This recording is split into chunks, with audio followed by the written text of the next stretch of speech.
Hi, gang. Thanks for stopping by for this special episode, How to Be Inspired.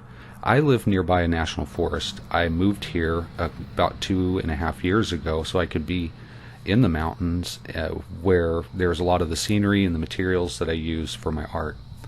And it's always been a goal of mine. And the reason that living in the mountains has been such an important goal is how I grew up in the Midwest. There's no mountains. And I grew up watching Bob Ross. I didn't have oil paints. I sketched his paintings. I sketched them with a pencil on a piece of paper. And that's just how I learned to do my landscapes at a young age. And it's one of the things that I do the best is landscapes for that specific reason. But in order to be inspired for these landscapes, I would have to find pictures and books or watch movies. And if there's a movie with a mountain scene or mountain scenes in it, I can't pay attention to the plot or the movie at all. I'm too busy looking at the scenery. And if it's an especially astute director who captures those beautiful scenes in the cinematography, then it is hugely distracting for me. And usually the first run I can't follow it. I'm too busy watching everything. So I could learn how to draw and be inspired in how to compose some of the pictures. So it always seemed like it was a really important thing for me to move to that place, because I heard Bob Ross say on several occasions that he lived in many parts of the U.S. that had mountains, and they were a huge inspiration for him, obviously.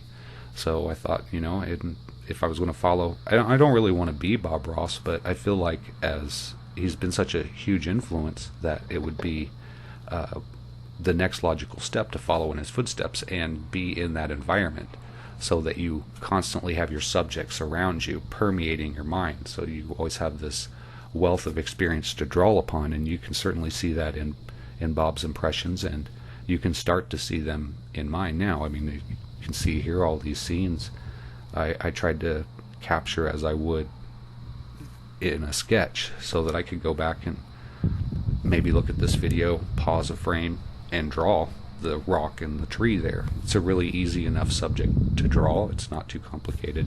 There's not a lot of scenery that would muddy up the image, and it's just all over the place on this mountain. So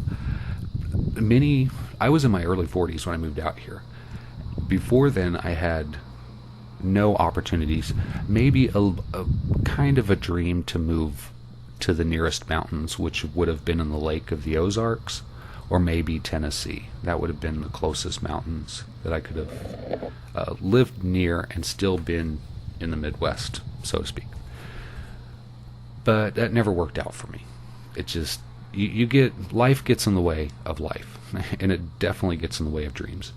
So I gave up on it, and life just has a way of working out in ways that you don't expect, and the window of opportunity opened up again, and I was like, okay, yeah, I'm definitely going to take this huge step and do what I've always wanted to do. Now, for me, it was stepping so far outside of my comfort zone. It was almost like kind of a shutdown sort of thing for me, because I have autism. That was the hardest part. I didn't know I had autism when I moved out here. So the problems that such a huge change in my life caused, as far as the symptoms of my autism, I was almost dysfunctional. I just basically could barely function. And I'm getting it back on the rails, where I feel more like I'm an everyday person. But it's taken a couple years to do that. And if I had just thrown in the towel and given up along the way, which I have to tell you, I had never really thought about giving up, but I thought about thinking about it, if that makes any sense. And as soon as I thought about thinking about it, I would just looked around, and I was like, you can't give this up. You cannot go back and give this up. It's too much. It's too much inspiration to just walk away from. And that's how I looked at it. So I did whatever I could. I mean, within reason. I'm not I'm not like that bad about it. But I took opportunities that I normally wouldn't take, because they just didn't offer as much resources, but I couldn't beg and choose. It's like, okay, I'll take that. I'll get paid minimum wage and try to make the best of it. So that's what I'm doing. I get paid. I work a minimum wage job. I work full time, and it basically makes sure that my rent gets paid and that I have some of the supplies I need to do my art, and then whatever art I make takes care of the rest. And without a middle class, that's really hard to do. But I still try. I give it the best effort I can to be a working artist, which is another dream of mine.